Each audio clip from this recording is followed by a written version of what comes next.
Très bien, nous allons pouvoir commencer. Donc bonjour à toutes et à tous et puis bienvenue à cette conférence Midi by Giant. Nous avons aujourd'hui le plaisir d'accueillir Uli Köster, chercheur à l'ILL, donc l'Institut Low-Langevin, responsable d'instruments Lohengrin et production des radioisotopes. Uli Köster a consacré sa carrière à l'exploration et l'application des technologies nucléaires. Et son expertise en physique nucléaire a conduit des avancées significatives dans la recherche de production des radioisotopes et donc pour la recherche fondamentale et les applications cliniques. Aujourd'hui, Uli va nous présenter sa conférence sur l'option nucléaire pour le traitement des cancers. Bonne conférence à tous. Bonjour. Alors d'abord, je vous rappelle que les radiations sont souvent utilisées en médecine. Probablement chacun dans la salle a déjà eu une radio. Dans une radio, on regarde la structure et on peut directement découvrir des défauts structurels. Mais si le cerveau a la forme normale, on ne peut pas distinguer entre un fonctionnement correct ou un fonctionnement problématique. Donc il faut compléter ça avec une imagerie fonctionnelle. On va injecter une molécule qui peut, par exemple, tracer des plaques d'amyloïdes qui sont indicateurs pour les Alzheimer ou d'autres examens fonctionnels. Ça fait partie de la médecine nucléaire, c'est distinct de la radiologie. Et comme on injecte des molécules, ça s'appelle aussi l'imagerie moléculaire. De telles images sont prises avec deux techniques, soit des caméras SPECT, en français TEMP, ou avec des scanners PET, en français TEP. Ça donne des images qui peuvent après guider les médecins à appliquer la thérapie nécessaire. Et spécifiquement pour les cancers, quelles thérapies sont dominantes aujourd'hui? C'est la chirurgie et la thérapie par radiation externe. Il y a des énormes progrès récemment avec des robots où plusieurs chirurgiens peuvent opérer en même temps pour accélérer, pour être plus précis. Et il y a différentes méthodes de radiothérapie externe. Il y a aussi une sous-classe de radiothérapie qui est une radiothérapie interne qui s'appelle brachythérapie ou en français curithérapie, où on va insérer proche du tumeur des sources radioactives, soit temporairement des sources radioactives à fort débit de dose, ou pendant très longtemps des sources radioactives qui s'appellent seeds, qui restent dedans et qui vont dégager leur radiation en cours de temps. Mais comme pour la radiation externe et comme la chirurgie, il s'agit toujours d'un traitement localisé. Il faut déjà connaître où est le cancer et après on peut traiter le tumeur primaire, peut-être une métastase, deux. Mais qu'est-ce qu'on fait avec un patient comme ça? Donc pour lire ces images, il faut savoir que tout ce qui est noir ici, c'est où il y a les molécules qui sont retenues. L'excès va souvent être éliminé via des reins ou la vessie, donc ça c'est normal que c'est noir. Mais toutes les autres tâches ici représentent des métastases. Et il est clair qu'on ne peut pas appliquer les méthodes standards pour traiter un patient comme ça, parce qu'on ne peut pas découper tous les patients ou irradier de l'extérieur. Donc c'est un problème très ancien.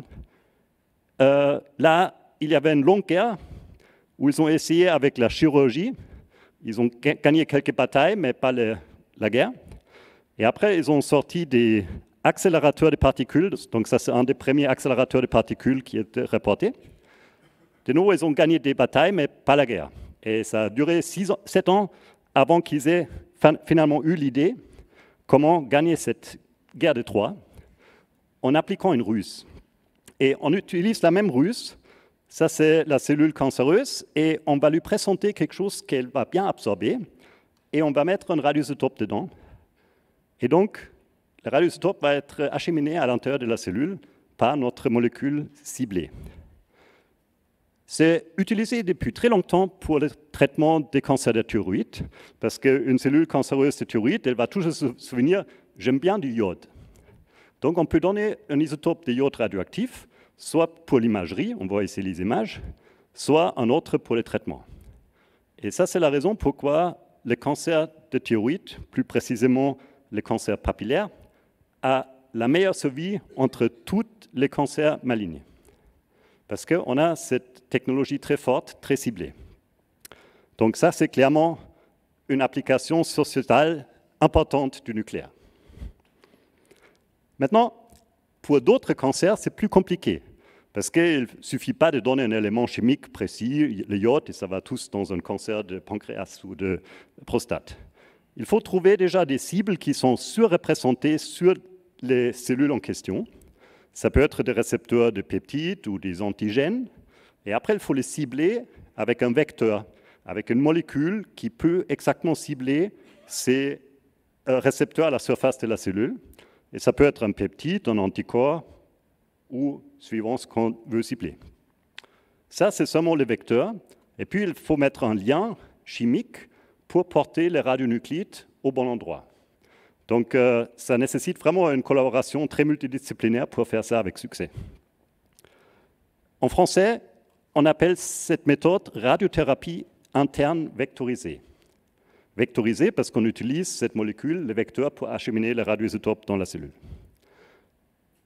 Un exemple, c'est ça c'est un peptide où on met ici une cage chimique, un chélateur, qui porte à l'intérieur un élément chimique de trivalent qui peut être soit un isotope d'imagerie, soit un isotope de thérapie. On va d'abord administrer ça et regarder pour chaque patient, avant le traitement, si lui, il a vraiment les bons récepteurs au bon endroit pour que ça aille vers le cancer et pas ailleurs. Et après, on va administrer la dose thérapeutique. On voit ici un exemple où l'image en bas montre la réception pour l'imagerie. Donc ici, il y a plusieurs métastases dans le foie d'un cancer de pancréatique.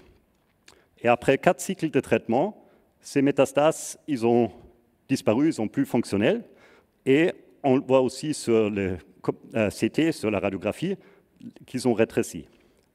Donc, c'est une méthode qui est très prometteure pour traiter les cancers neuroendocrines, par exemple dans le pancréas. Et on voit ici les résultats d'un essai clinique où on met la survie sans progression. Ça veut dire on regarde si le cancer gonfle ou s'il reste à la même taille ou il diminue. Et on compte les mois jusqu'à ce que ça arrive.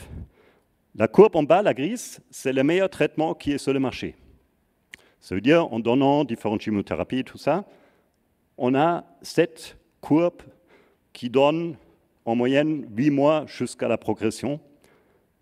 Si on traite avec les radioisotopes, ça fait plus que 30 mois pour que la moitié des patients progressent. Et ça, c'est un grand succès et ça a amené à mettre sur le marché ce médicament qui s'appelle le Lutathera. Maintenant, c'est une sorte de cancer très spécifique. On ne peut pas généraliser ça rapidement parce qu'il faut trouver d'abord la bonne molécule. Donc, comment faire pour d'autres cancers? Le problème, c'est combien de guerres vous connaissez qui ont été gagnées avec un cheval de Troie. Donc, les attaques mongoles contre les Chinois, ils n'ont pas dans l'histoire un cheval, parce que peut-être les Chinois n'étaient pas très intéressés par les chevaux, ni les Espagnols contre les Incas. Et moléculairement, il y a même le risque que ça puisse rentrer dans la cellule cancéreuse et après, ça soit rejeté. Ça, vous pouvez voir dans les Monty Python. Donc, ils ont d'abord entré leur cheval de Troie, mais après, ils n'ont pas aimé et l'ont rejeté. Ce qu'il faut faire, c'est de trouver la bonne molécule pour la bonne cible. Et ça, c'est une longue recherche. Donc, peut-être il fallait trouver des molécules comme ça pour impressionner les Chinois, pour ouvrir leurs portes. Ou bien ça, c'est pour les Incas. Et récemment, on a réussi à trouver ça pour le cancer de prostate. Donc là, on voit le patient du début qui a plein de métastases. Et après 3 traitements avec une molécule qui peut cibler le cancer de prostate et le lutécium, on voit qu'ici, il y a seulement les images des voies naturelles d'élimination de cette molécule d'imagerie. Donc, c'est 2 groupes qui ont développé indépendamment 2 variantes de cette molécule, une à Heidelberg et une à Munich. Et puis, ils ont tout de suite lancé des essais cliniques.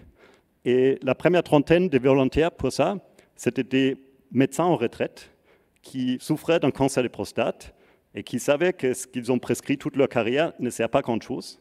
Et ils étaient les premiers à être volontaires pour ce traitement. Et après, ici, il y avait un grand essai avec 500 ou 600 patients qui a amené à une mise sur le marché en 2022. Donc, c'est très rare d'avoir quelque chose de la première recherche arrivée sur le marché en 7 ans. Et en France, c'est maintenant de plus en plus d'hôpitaux qui mettent ça en place. Ça s'est déjà dépassé. La réunion de cette société va se faire dans 2 semaines pour mettre à jour. Là, il y a plus qu'une trentaine d'hôpitaux qui pratiquent ça avec des patients. Et pour d'autres cancers, il y a des essais cliniques en cours. En phase 1, c'est le premier où on utilise une dizaine, trentaine de patients pour voir déjà comment se tolérer, faire des images. Et après, on va en phase 2, c'est peut-être une centaine ou 200. Et après, on va en phase 3 où il y a quelques centaines qui prouvent vraiment que la supériorité au meilleur traitement clinique. Alors, souvent ici, on teste d'abord les molécules qui sont déjà connues. Par exemple, comme c'est moléculaire, le ciblage n'est pas localisé, on peut tester si la molécule qui marche contre le prostate marche aussi contre une sous-classe d'un glioblastome. Ou bien celle qui marche contre le neuroendocrine, peut-être elle marche contre une sous-classe du cancer du sein. Et chaque fois, on va utiliser cette dualité qui s'appelle theranostic, thérapie optimisée basée sur la diagnostic, où on va injecter dans le patient un isotope d'imagerie, et seulement si on voit que ça va au bon endroit, on va faire la thérapie. On n'a rien à perdre. On peut tester 5 isotopes à la fois, un après l'autre. L'autre approche, c'est d'essayer de passer le cheval de Troie par la porte du service, qui est plus ou moins identique pour tous les cancers. Et ça, c'est le micro-environnement du tumeur. Donc, pour que le tumeur puisse pousser, il va utiliser différentes stratégies. Il va, par exemple, reprogrammer les fibroblastes pour devenir des cancer-associated fibroblastes. Et si on peut cibler de telles cellules qui sont présentes dans toutes sortes de cancers, parce qu'ils ne sont pas spécifiques pour le type de cancer, mais pour l'environnement, on aurait un traitement pan-cancer.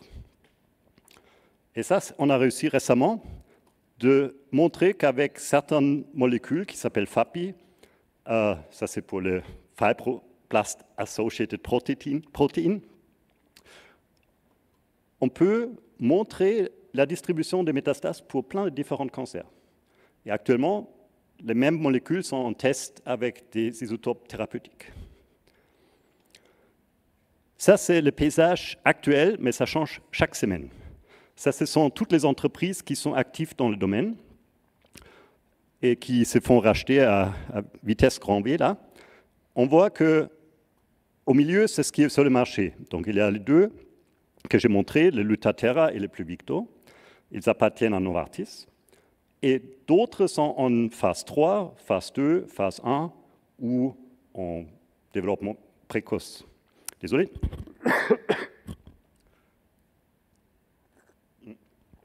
Les rhumes standards ne se traitent pas encore avec les radioisotopes. On voit ici que souvent, c'est des carrés parce que c'est dominé par le lutécium qui est un émetteur bêta. Après, pour certaines applications, on cherche aussi des émetteurs alpha qui peuvent avoir un parcours plus court. Par exemple, les bêta, ils ont un parcours de quelques millimètres. Donc, pour traiter des mini-métastases, c'est très bien. Si on veut traiter des cellules individuelles qui circulent dans le sang, leucémie, pareil, on a peut-être plus intérêt d'utiliser les alphas. Et encore en recherche fondamentale, c'est l'émission des électrons Auger, qui peuvent faire un dégât très très fort s'ils sont émis proches de l'ADN. Alors on a vu, il y a plein de maladies qui peuvent se faire traiter par les radioisotopes. Maintenant, on va regarder comment on les produit.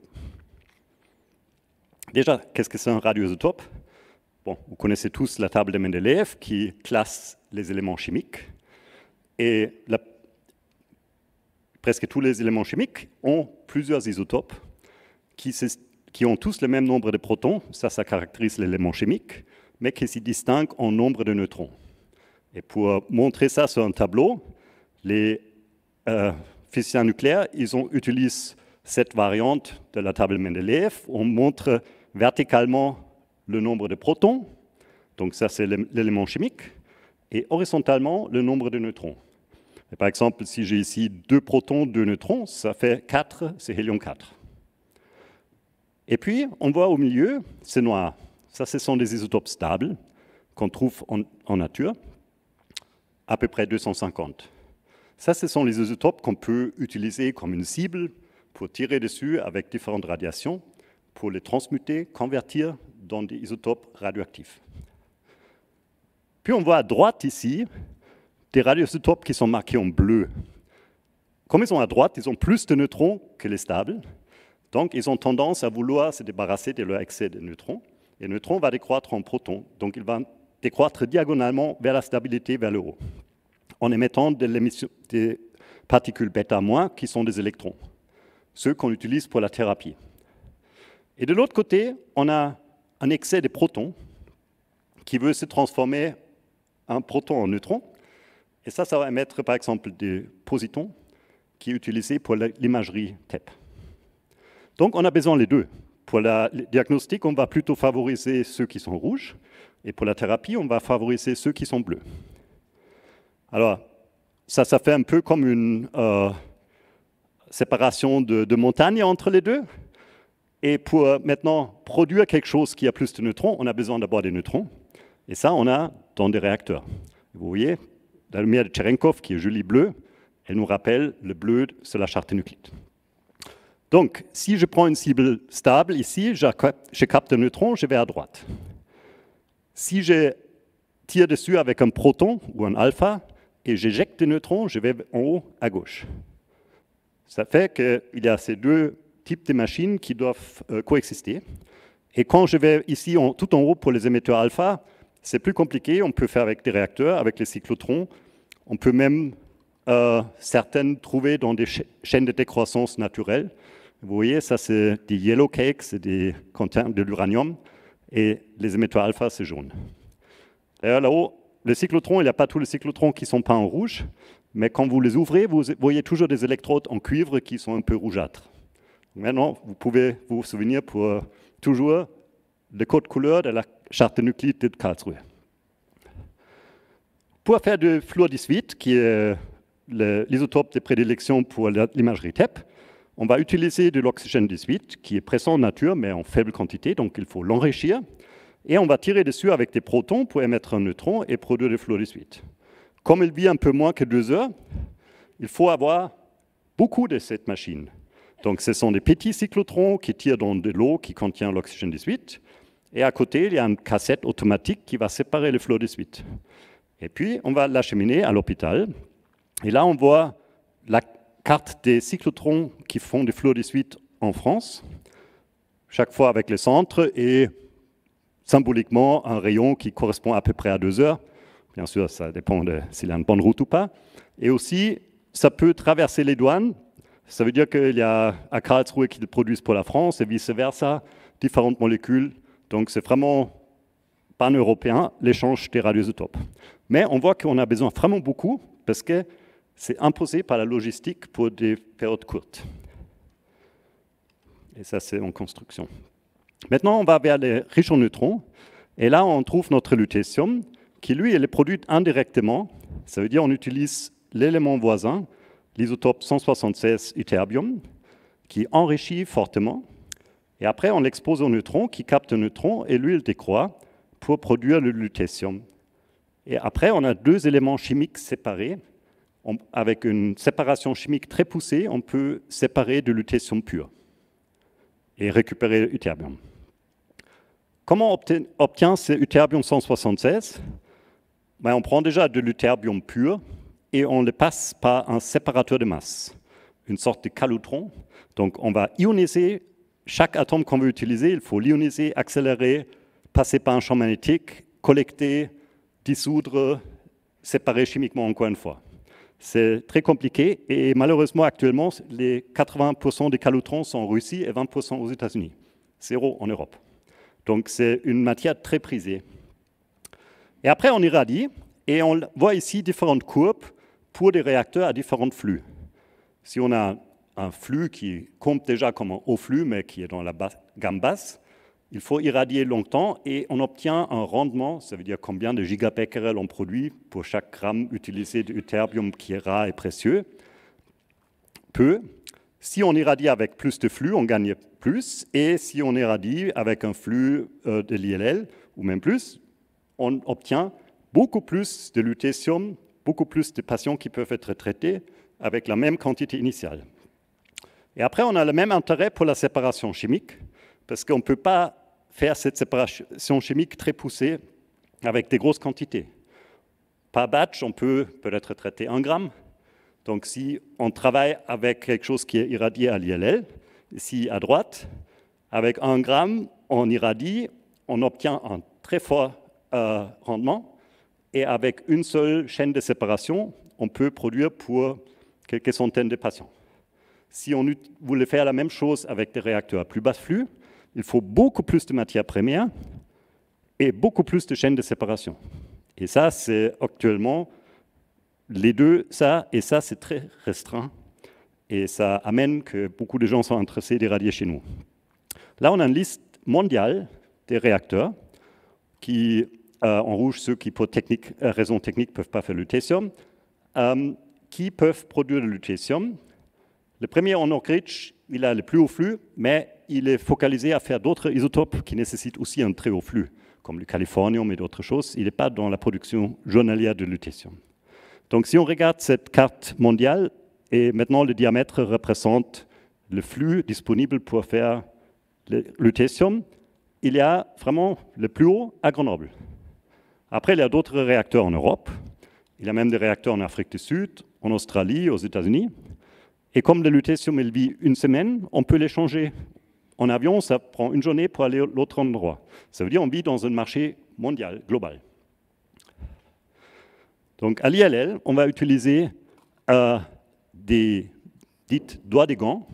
Donc, ce sont des tubes qui rentrent dans le bidon réflecteur où il y a les très hauts flux de neutrons. Et pour les irradiations, on ne va pas utiliser des doigts de gants horizontales qui, eux, sont destinés à amener des faisceaux de neutrons vers les expériences. Mais on va les charger via un faisceau ou un doigt de gant vertical, presque vertical, incliné. Là, on voit le trou. Là, on voit le trou qui permet d'irradier dans le plus haut flux mondial utilisé pour la production de radioisotopes, de lutetium. On met dedans, on irradie pendant 1 semaine, et après on le sort. On met dans des caisses de transport qui sont certifiées pour transport routier, et on les envoie vers des laboratoires externes qui peuvent faire la séparation chimique. On voit que lui, il transporte tellement de fois que le lutetium qu'il a même fait changer sa plaque minéralogique. Et ça fait que l'ILL peut fournir pour des milliers de patients chaque semaine des radioisotopes. Donc, ce n'est pas le but premier de l'ILL qui est de supporter les chercheurs qui viennent pour faire les expériences. Il y en a à peu près 2500 par année qui viennent à l'ILL, mais il y en a plus chaque semaine que l'ILL tourne, des patients qui ne savent rien de l'ILL, mais qui profitent de ces traitements. Donc, là, on voit comment on charge dans la cellule chaude des conteneurs de transport. Et si on regarde comment ça se passe après, une des entreprises qui ont développé la capacité de faire cette séparation radiochimique de lutetium en petite quantité, qui est accompagnée de l'ytterbium stable en grosse quantité, elle se trouve à Garching, au nord de Munich. Donc ça va en route là-bas. Ils vont séparer le lutetium et faire tous les contrôles qualité avant de l'expédier à une entreprise radiopharmaceutique qui, elle, va prendre l'isotope et la molécule pour les mettre ensemble pour créer un radiopharmaceutique.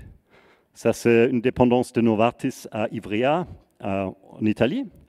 Et de là, c'est distribué mondialement. Par exemple, ça revient aussi au CHU pour traiter les patients. Mais ce sont différentes étapes qui doivent être franchies en route. Et c'est pourquoi ça doit voyager. On ne peut pas tout faire comme avec un cyclotron qui fait seulement du FDG, qui a une séparation très simple localement. Alors, j'ai montré beaucoup le lutetium. Il est vraiment en tête de tous les émetteurs bêta-, mais théoriquement, on pourrait s'imaginer encore des meilleures choses. Parce que beaucoup dépend de l'activité molaire. Donc, quand on a 1 mol d'un radioisotope combien de décroissances bêta qui sont efficaces contre les cellules cancéreuses j'ai par seconde. Et c'est simplement le produit de la constante d'Avogadro avec la constante de décroissance. Donc, théoriquement, on peut atteindre avec le lutetium pur cette activité molaire et la qualité commerciale, elle est au-delà de ça, donc très proche du pur. On ne peut pas gagner grand-chose là-dessus. Maintenant, on peut s'imaginer, comme pour un très bon coureur qui était même étudié pourquoi il gagnait toujours, comment on pourrait l'améliorer encore? En donnant des pieds plus longs. Comme ça, avec chaque pas, il fait un parcours plus long. Pied plus long, ça veut dire un lambda, une constante de décroissance qui est plus grande, ça fait une période qui est plus petite, parce que l'inversement proportionnel. Scandium 47, avec lui, on peut obtenir une activité molaire plus élevée. Autre méthode, on lui donne plus de pieds. Donc, pour un radioisotope, chaque fois qu'il décroît, le terbium, il n'émet pas seulement le bêta. Là, c'est le lutetium. Rouge, c'est le bêta. Et après, bleu et vert, bleu, c'est des électrons de conversion. Et vert, c'est des électrons Auger. Ce sont d'autres espèces d'électrons qui sont émis dans le processus de décroissance. Et le terbium, il a le même spectre bêta, mais en plus, il a beaucoup plus d'autres électrons à basse énergie qui peuvent fournir de la dose à très courte distance de quelques dizaines de micromètres. Donc, c'est très prometteur. Et des essais en collaboration avec le PSI en Suisse ont montré qu'avec la même activité, on peut tuer beaucoup plus de cellules cancéreuses. Donc, ça, pour différentes sortes de cellules, c'est un grand avantage. Par contre, cet isotope, il n'est pas commercialement disponible. Et ça, c'est un grand problème, parce que l'industrie, elle attend qu'il y ait un succès clinique où ils savent qu'ils peuvent vendre pour 100 000 patients. Et on ne peut pas lancer des essais tant qu'il n'y a pas une fourniture industrielle. Aux États-Unis, ils ont un très joli modèle parce qu'ils vivent dans des États-Unis. Donc, ils ont un projet, le DOI, un programme qui fournit des isotopes pour tous les chercheurs. Et pour ça, ils mettent ensemble les réacteurs, les cyclotrons, les autres accélérateurs, les laboratoires radiochimiques, pour fournir des isotopes qui ne sont commercialement pas disponibles. Bon, ça c'est les États-Unis. En Europe, malheureusement, on n'a pas encore les États-Unis d'Europe. Vous pouvez faire une différence après-demain. Mais on a des projets européens financés par l'Union européenne pour fournir des radioisotopes pour la recherche. Et ça, c'est le projet PRISMAP, qui est un réseau de différents laboratoires qui fournissent des radioisotopes pour la recherche. Maintenant, qu'est-ce qu'on fait là-dessus? Alors, on fait des irradiateurs. Nous, on est dans les irradiateurs. Donc, il faut s'imaginer, nous, on est le paysan qui est éleveur de cochons. Mais on ne peut pas manger des cochons. Personne ne mange des cochons. Il faut d'abord les transformer en porc. Donc, il faut un abattoir qui casse l'ampoule irradiée. Et après, il faut faire une séparation physique des os de la viande. Et après, il faut une transformation chimique. Par exemple, il faut les rôtir. Et puis, on peut soit l'utiliser direct, comme le iode 131, ou soit il faut les lier avec quelque chose pour l'affiner. Et ça, c'est typiquement quelque chose très peu qu'on rajoute, mais ça rend beaucoup plus cher. Et à la fin, on a un produit qui est prêt à la consommation. Donc ça, c'est une représentation de ce que les différents labos dans le réseau de PRISMAP ils font. Et on a un deuxième projet qui se focalise sur d'autres isotopes, qui est plus en amont pour développer la meilleure ciblerie et tout ça. Et pour donner une future vision, on a une telle demande actuellement qu'on va installer un deuxième Doidegon pour l'irradiation, pour doubler notre capacité. Et c'est intéressant que c'était déjà prévu quand l'ULL était conçu dans les années 60. Donc, il y a des ingénieurs, il y a 2 générations en arrière, qui avaient la vision qu'un jour, ça va devenir important, et qui avaient mis ça sur les plans et dans la description de notre cadre de sécurité. C'est tout prévu, on doit seulement les commander et mettre dedans. Alors, je vous remercie de votre attention Et là, vous avez un peu de littérature pour lire à la maison.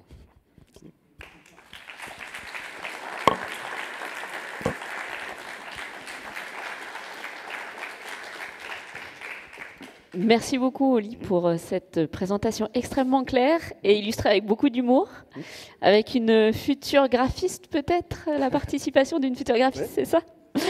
Alors, on va passer maintenant à quelques questions. Donc, on vous demande de lever la main et on viendra vous apporter un micro. Qui se lance pour la première question?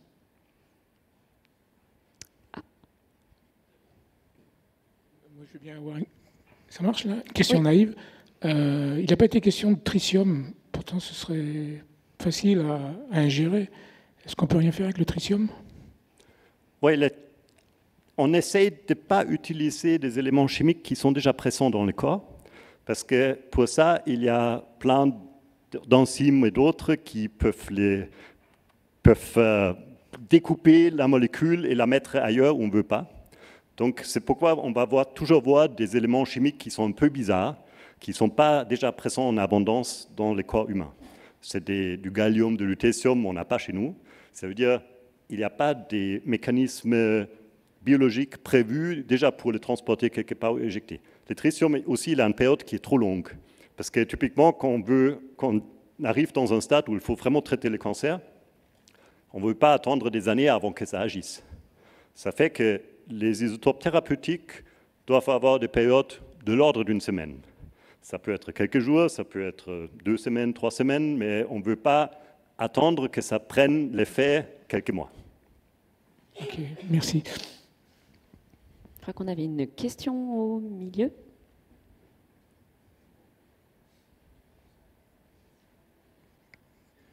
D'abord, merci beaucoup pour cette présentation superbe. Donc, vous avez bien illustré l'importance de l'ILL pour la fabrication de ces radionuclides. Ouais.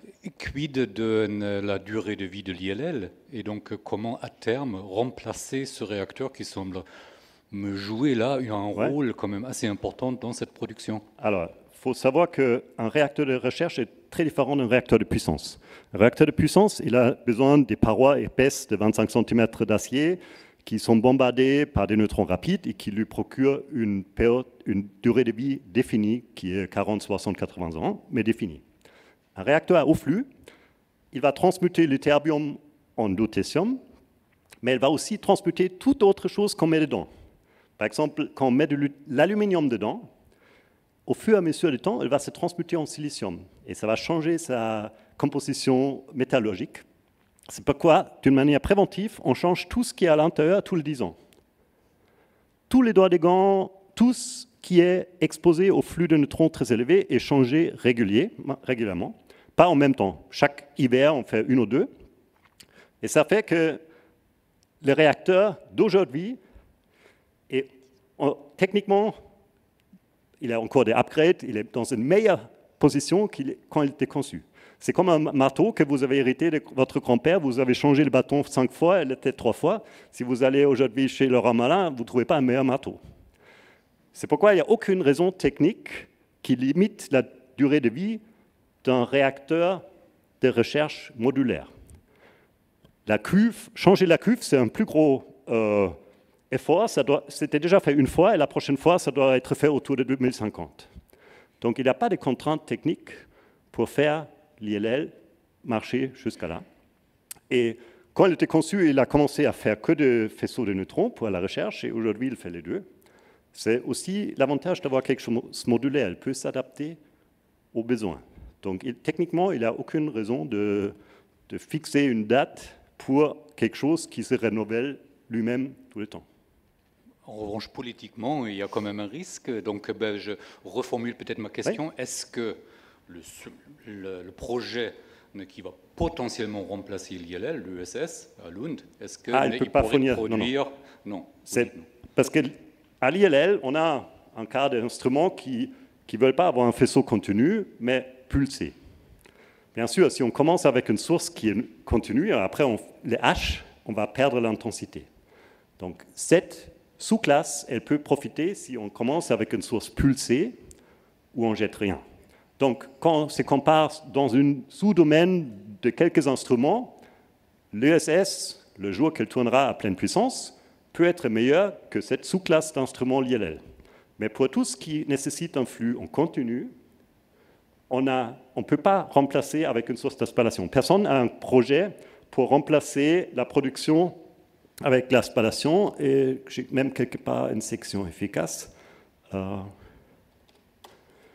Donc ça, c'est la section efficace pour transmuter le verre de ytterbium en 176 en 177 qui décroît après.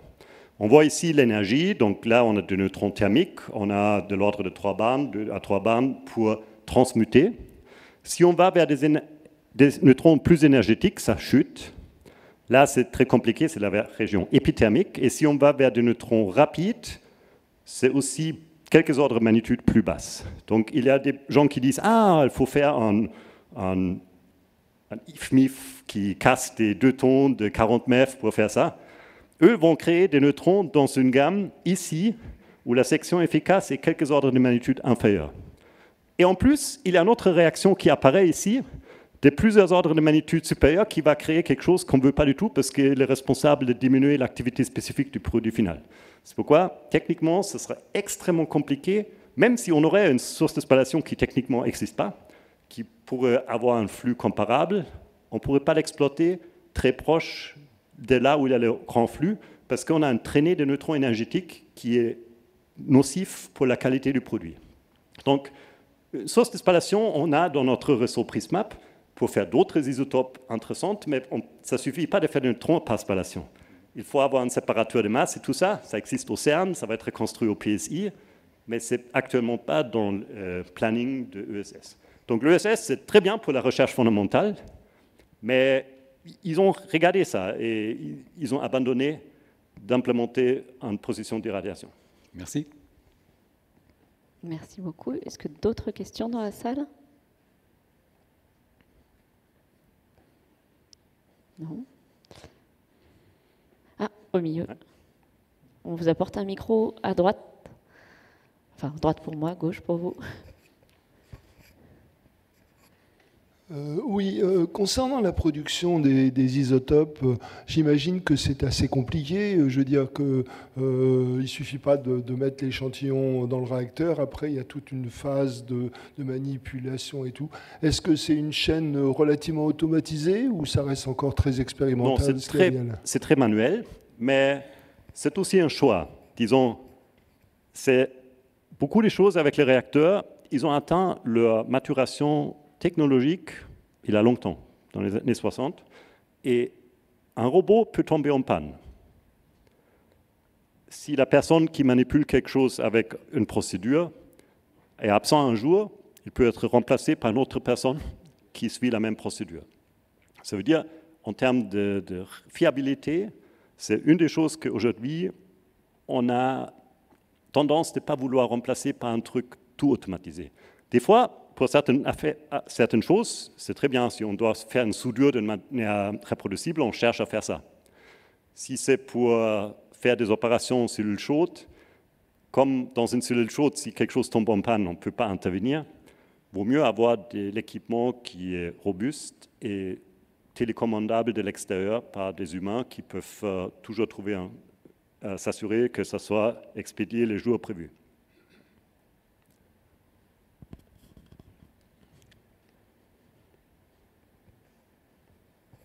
Est-ce que le fait d'irradier des isotopes, ça détruit un petit peu le flux de neutrons pour les autres utilisateurs? Non, pas d'une manière notable. Ça veut dire, j'ai montré au début qu'on a quelques 10 puissance 18 neutrons par seconde qui sont générés.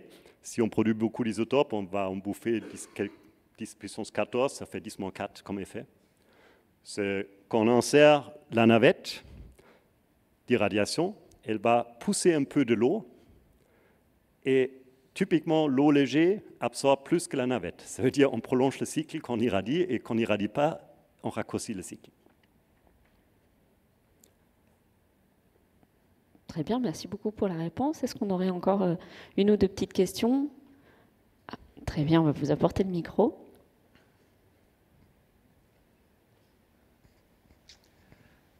Oui, bonjour. Moi, j'ai une question stupide. Est-ce que l'intelligence artificielle a une contribution positive dans le choix, par exemple, des radioisotopes pour les traitements ciblés? Pas dans les radioisotopes, mais dans les molécules. Ça veut dire ce qu'on fait actuellement, on essaye pour tous les essais cliniques de pas seulement suivre l'effet que ça a eu, le cancer a grossi ou rétréci, mais on va prendre des échantillons du patient. On va faire une analyse complète, soit protéomique, soit génomique, mais ça veut dire qu'on va avoir une identification très en détail. Et après, on stocke ça dans des bases de données pour des milliers de patients. Et du coup, on trouve a posteriori qu'un médicament qui marche moyennement bien pour la moyenne de tous les patients, pour une sous-classe des patients qui ont un certain marqueur génétique, ça marche à merveille. On a découvert ça même dans des essais des non-radiopharmaceutiques, dans les pharmaceutiques standards pour le cancer des poumons. Quand on regarde la moyenne, ils ont presque abandonné. Et après, ils ont dit, mais il y a une sous-classe des jeunes non-fumeurs qui, pour ceux, ça marche très, très, très bien. Parce que normalement, quelqu'un qui est jeune et qui n'a pas fumé, il a peu de probabilité d'avoir ce cancer, sauf s'il a cette modification génétique pour laquelle le médicament il agit. Ça veut dire que ça va aider à augmenter en moyenne l'efficacité pour les sous-classes des patients si on peut les identifier avant. Merci beaucoup. On a une question encore en haut au milieu, Floriane. Et puis on prendra celle de monsieur après. Merci beaucoup. Est-ce qu'il y a des effets secondaires d'un tel traitement? Il y a des effets secondaires qui sont au contraire d'autres traitements. On sait à quoi s'attendre parce qu'on a l'image. Ça veut dire on voit ici que tout ce qui est ingéré doit être éliminé via les reins et les vessies. Ça fait que pour l'image, on n'a pas rajouté quelque chose. Avant le traitement, on va donner des acides aminiques qui vont bloquer les sites récepteurs dans les reins pour éliminer la radioactivité plus rapidement. Après, on a là-haut, on voit des glandes qui sécrètent dans la bouche. Si on va traiter des patients avec des émetteurs alpha qui peuvent être encore plus féroces contre les cellules cancéreuses, ça marche contre le cancer, mais ça risque de faire comme effet secondaire qu'après on a la bouche sèche. Donc ça, ici, ce n'est pas une surprise. Au contraire de toute chimiothérapie où on découvre les effets secondaires ou pas, ici, on le sait à l'avance parce que c'est l'image qui nous montre. Et on peut développer des contre-stratégies. Par exemple, on fait sucer des gens des bonbons au citron, des choses comme ça, pour dégager rapidement avant que ça puisse rester là-dedans. Il y a d'autres qui font une injection locale pour bloquer la circulation là pendant quelques heures. Donc, comme on a cette image, on peut optimiser les traitements même avant de les commencer. Et ça, c'est la force énorme de cette theranostique basée sur l'imagerie avec des isotopes diagnostiques. En moyenne, il y a, pour cette raison, beaucoup moins d'effets secondaires.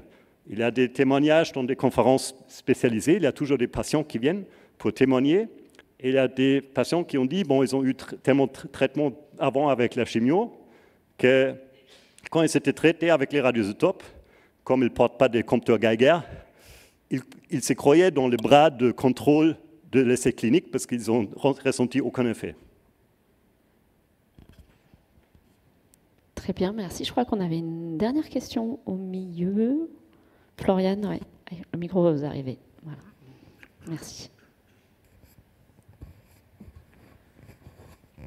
Oui, ce genre d'approche nucléaire, ça a commencé il y a très très longtemps, puisque je crois que ça avait commencé au Japon avec une tentative de traiter les gens en injectant je ne sais plus quoi, enfin bon.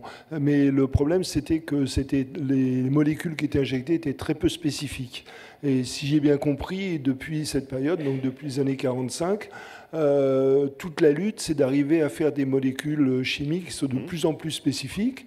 Et tu qualifierais de l'importance du gain qui a été réalisé depuis le début à maintenant, c'est quoi? Non, mais au début, on n'avait pas la capacité de faire une molécule complexe avec les chélateurs et tout ça. On était obligé de chercher quelque chose qui est simple. On a d'abord trouvé le iode. C'est simple, ça marche, on n'a pas besoin de... Et c'était développé juste avant la guerre. D'ailleurs, c'était développé, Edward Lorenz qui a développé le cyclotron et son frère qui était dans le médical, ils ont discuté et c'est comme ça que ça s'est développé. Les premiers iodes qu'ils ont utilisés, c'était même un iode produit par cyclotron et pas encore réacteur parce qu'ils ont fait ça avant la découverte du réacteur.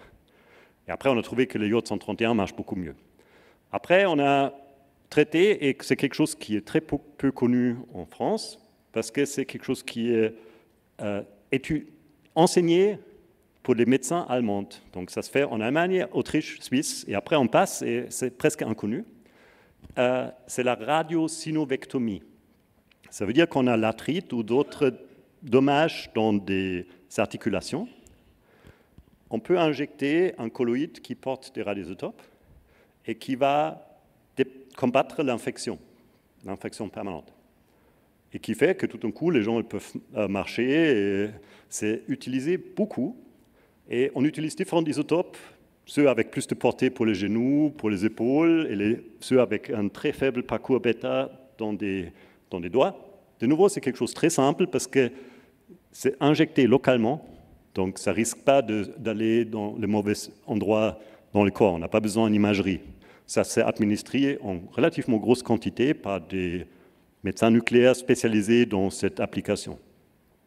Donc, tout ça existe, mais pour des raisons purement historiques, d'une manière plus ou moins développée dans différents pays.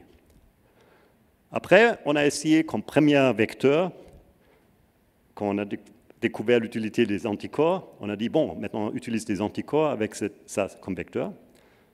Ça marche, mais il faut toujours considérer l'effet direct de l'anticorps. Donc les études de sécurité et tout ça sont plus longues. Aujourd'hui, on se rabat plutôt pour les peptides qu'on peut administrer froid, sans radioisotope, sans que le peptide lui-même fasse grand effet. Pour tout ce qu'on administre par la médecine nucléaire, des quantités sont dans l'ordre du nanomole. Donc on a beaucoup plus de liberté parce que presque rien est toxique au niveau du nanomole. Seulement si le radioactif, il a un effet. Si on veut traiter avec quelque chose qui est non radioactif, on doit injecter des micromoles au plus, et là, il faut faire des études toxicologiques beaucoup plus longues et prononcées. Merci beaucoup, Oli, pour cette réponse très complète. On va donc rester là pour cette conférence. Merci beaucoup. Et on peut effectivement l'applaudir encore une fois.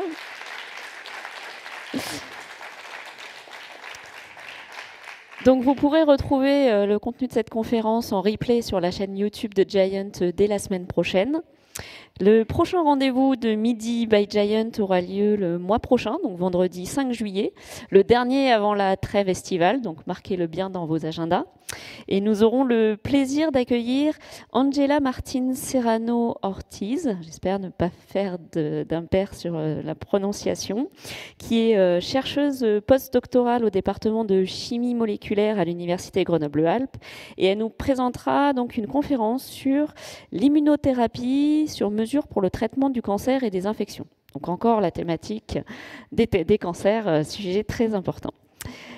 Donc vous aurez toutes les informations sur le site internet de Giant. Donc nous invitons bien évidemment à vous inscrire. Et si vous souhaitez poursuivre les échanges, bien sûr, nous vous proposons une pause café en bas, au rez-de-chaussée, dans l'espace Palladium. Merci beaucoup à tous. Bonne journée.